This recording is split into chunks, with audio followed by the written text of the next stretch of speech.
You might think you know a lot about Native Americans through popular movies, books, and classes in school, but it turns out that a lot of what we think we know about famous Native American figures isn't quite right. Take Sacajawea, for example. You probably remember her as a beautiful Indian woman who lived an exotic life, serving as the all-knowing guide for Lewis and Clark's famous expedition, right?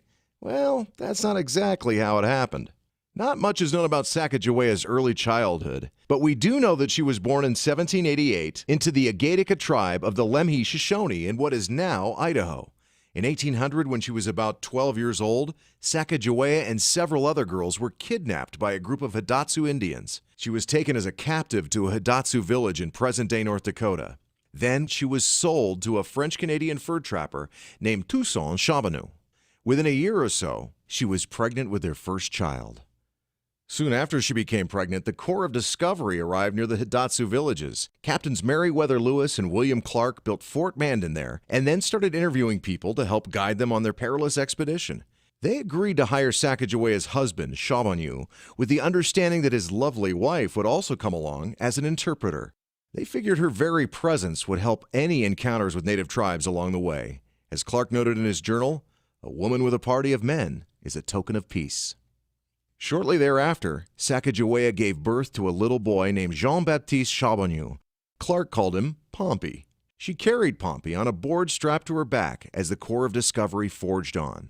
Besides interpreting the language when Lewis and Clark encountered Indians, Sacagawea's activities as a member of the Corps included digging for roots, collecting edible plants, and picking berries. In 1805, the boat they were riding in was capsized. She dove into the water, recovering all the important papers and supplies that would otherwise have been lost, including the journals and records of Lewis and Clark. Later that year, Captain Lewis and 3 men scouted 75 miles ahead of the expedition's main party, crossing the Continental Divide. The next day, they encountered a group of Shoshones. Not only did they prove to be Sacagawea's band, but their leader, Chief Kameawait, turned out to be her very own brother.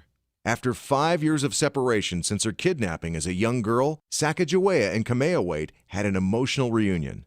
Unfortunately, she quickly had to bid farewell to her beloved brother and continue on with the journey.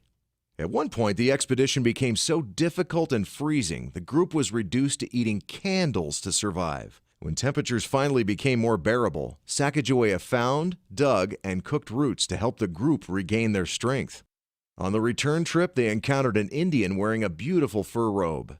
Lewis and Clark wanted to bring the robe to Thomas Jefferson as a gift, but had nothing to trade for it. So, Sacajawea agreed to trade her most precious possession, her beaded belt, for the fur. A little over 2 years after the expedition began, it was finally over, ending in St. Louis.